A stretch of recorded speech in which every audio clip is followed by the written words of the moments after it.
मित्रांनो, अतिशय आनंदाची बातमी आलेली आहे। कारण मित्रांनो, या ठिकाणी प्रत्येक जिल्ह्याची आणेवारी या ठिकाणी आलेली आहे। त्याचबरोबर किती नुकसान झालं त्याची देखील आकडेवारी आता समोर आलेली आहे।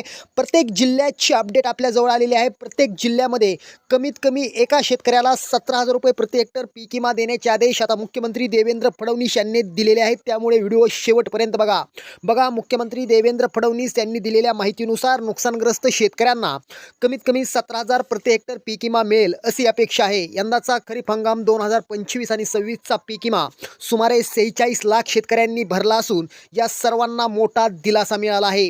मुख्यमंत्र्यांचे संकेत, नुकसानग्रस्त शेतकऱ्यांना कमीत कमी 17,000 रुपये प्रति हेक्टर मदत मिळणं अपेक्षित आहे।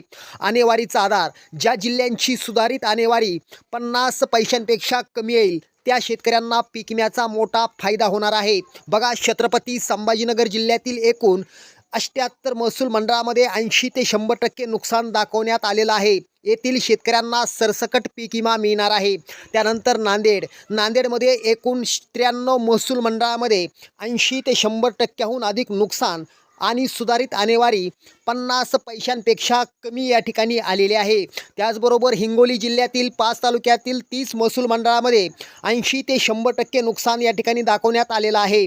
त्याचबरोबर बीड जिल्ह्यातील 87 महसूल मंडळामध्ये 70 ते 90 पर्यंत या ठिकाणी नुकसान नोंदवण्यात आलेलं आहे। त्याचबरोबर जालना जिल्ह्यातील 42 महसूल मंडळामध्ये 70 ते 100% नुकसान दाखवण्यात आलेलं आहे।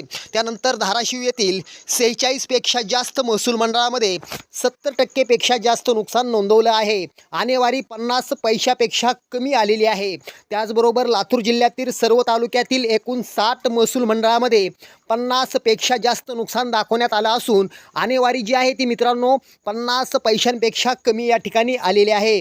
त्याचबरोबर परभणी जिल्ह्यातील एकूण 52 महसूल मंडळामध्ये 50% पेक्षा जास्त नुकसान या ठिकाणी दाखवण्यात आलेलं आहे आणि आणेवारी जी आहे ती 50 पैशांपेक्षा कमी या ठिकाणी आलेली आहे। त्यानंतर मित्रांनो, यवतमाळ जिल्ह्यातील एकूण 90 पेक्षा जास्त महसूल मंडळामध्ये 50 ते 80% नुकसान या ठिकाणी आणेवारी जी आहे ती 50 पैशांपेक्षा कमी या ठिकाणी आलेली आहे। त्याचबरोबर बुलढाणा जिल्ह्यातील 80 पेक्षा जास्त महसूल मंडळामध्ये 70 ते 80% नुकसान दाखवण्यात आलेलं असून आणेवारी जी आहे ती 50 पैशांपेक्षा कमी आलेली आहे। त्यानंतर अमरावती जिल्ह्यातील 90 पेक्षा जास्त महसूल मंडळामध्ये 50 ते 80% नुकसान या ठिकाणी दाखवण्यात आलेलं आहे आणि 50 पैशांपेक्षा कमी या ठिकाणी आणेवारी आलेली आहे। तर मित्रांनो, वाशिम जिल्ह्यातील 30 पेक्षा जास्त महसूल मंडळामध्ये 60 ते 70% नुकसान या ठिकाणी दाखवण्यात आलेलं आहे। त्याचबरोबर सोलापूर जिल्ह्यातील शेतकऱ्यांसाठी 80 ते 100% नुकसान दाखवण्यात आलेलं आहे। त्यामुळे या जिल्ह्यातील शेतकऱ्यांना पीक विमा सरसकट मिळणार आहे।